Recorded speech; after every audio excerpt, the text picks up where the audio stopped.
குண்டடம் காலபைரவர் கோவிலில் கும்பாபிஷேகம், ஆயிரக்கணக்கான பக்தர்கள் தரிசனம்.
குண்டடம் அருகே உள்ள அருள்மிகு கொங்கு வடகநாதர் காலபைரவர் கோவிலில் கும்பாபிஷேகம் சிறப்பாக நடைபெற்றது. மார்ச் 25 நடைபெற்ற விழாவில் 8000க்கும் மேற்பட்ட பக்தர்கள் கலந்து கொண்டு கோபுர தரிசனம் செய்தனர். காலபைரவருக்கு 14 வகை பொருட்களுடன் சிறப்பு ஆராதனை நடைபெற்றது. கோவில் வரலாறு குறித்து சண்முக சுந்தரம் சிவாச்சாரியார் மற்றும் பைரவ சுப்பிரமணிய சிவாச்சாரியார் விளக்கமளித்தனர். செய்தியாளர் முனியப்பன்.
திருப்பூர் மாவட்டம் தாராபுரம் வட்டம் குண்டடம் அருள்மிகு கொங்கு வடகநாத சுவாமி திருக்கோவிலில் மகா கும்பாபிஷேகமானது 18 வருடங்களுக்கு பிறகு இன்றைய தினம் புதன்கிழமையன்று பத்திரிகையிலே குறிப்பிட்ட வண்ணமாக வெகு விமரிசையாக நடைபெற்றது. இந்த கோயில் மிகவும் 3ஆம் நூற்றாண்டை சேர்ந்த ஒரு கோவில். இந்த கோவிலில் மிளகை பயிராகிய முத்து வடகநாத சுவாமி என்றும் இந்த வடுகநாதருக்கு ஒரு பெயர் இருக்கிறது. இந்த கோயில் கும்பாபிஷேகமானது 4 கால யாக பூஜையானது நடைபெற்றது. சுமார் 51 ஹோம குண்டங்கள் அமைக்கப்பட்டு 120 சிவாச்சாரியர்களை கொண்டு வெகு விமரிசையாக இந்த கும்பாபிஷேகமானது நடைபெற்றது. இன்றைய தினம் பல்லாயிரக்கணக்கான பக்தர்கள் என்னாருடைய சனியை போற்றி என்னார்த்தவர்களுக்கும் இறைவா போற்றி பரமனை மதித்திராமன் கையாளவன் ஒரு தலைகளை அமர்ந்தவானவன் அகத்தையும் கொண்டு தந்தமும் முருகன் வடுகனை வடுகநாத சுவாமி திருவடிகள் போற்றி போற்றி.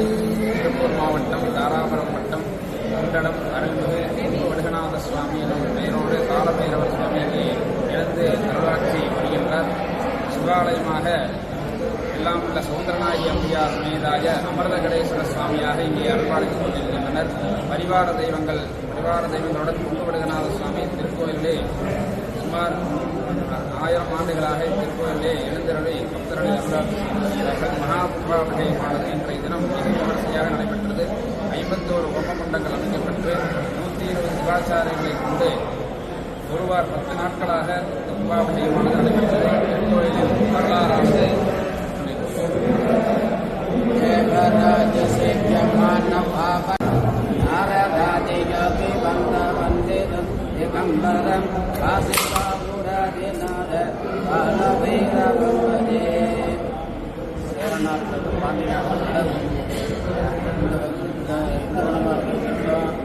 மாட்டு வண்டியில் வணிக சிட்டியார் கொண்டுட்டார்.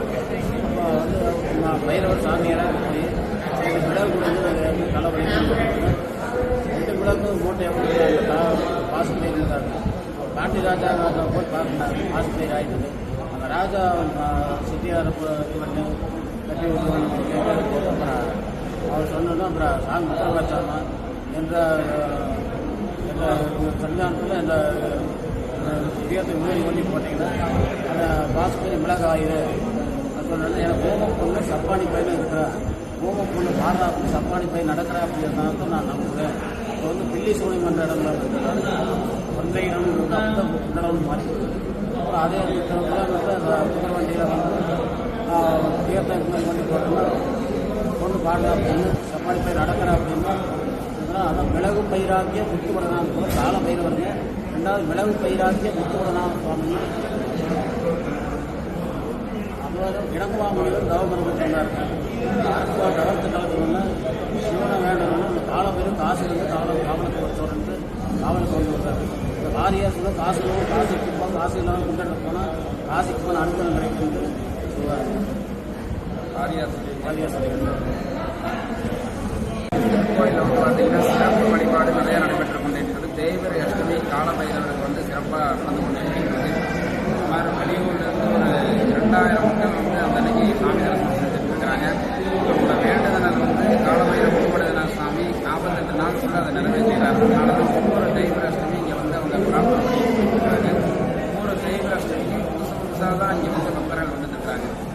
அதே மாதிரி ராகுகால பூஜை ஞாயிற்றுக்கிழமை 4லிருந்து 6 ராகுகால பூஜை வந்து விசேஷமாக நடைபெற்று கொண்டிருக்கிறது. விபூதி அபிஷேகம் விபூதியினால காலபைரவர் வந்து சிறப்பாக நடைபெறும். அதே போல வார வழிபாடானது வார செவ்வாய்க்கிழமை என்று காலையில் 7 மணிக்கு அபிஷேகம் நடக்கும். தொடர்ந்து மாலை 7 மணிக்கு வார வழிபாடு கலசங்கள் வைத்து ருத்ராபிஷேகமானது காலபைரவருக்கு சிறப்பாக நடைபெற்றது. அதிலே பக்தர்கள்லாம் வந்து நிறைய கலந்துருக்கிறாங்க. அவங்களோட வேண்டுதல் போராட்ட பிரச்சனை திருமணம் ஆகாதவர்கள் குழந்தை இல்லாதவங்களுக்குனா ராகு காலத்தில் வந்து அபிஷேகம் செஞ்சு விபூதி அபிஷேகம் செஞ்சு சொன்னாங்கன்னா அவங்களுக்குலாம் அந்த குழந்தை வரம் வந்து உடனே கிடைக்கக்கூடிய ஒரு பாக்கியம் கிடைக்கிறது. அதே மாதிரி திருமண பாக்கியம் இந்த கோயிலில் வந்து பைரவர் வந்து நிறைவேற்றிருக்கார். அதே போல் பல ஸ்கேன் இதெல்லாம் இல்லாத காலத்திலேயும் பைரவர் வந்து இந்த குழந்தை ரூபத்தில் தான் இப்படி தான் இருப்போம் கருவூர் இருப்பான்னு சொல்லி அந்த காலத்து சிப்பையிலே வந்து இந்த கோயிலில் வந்து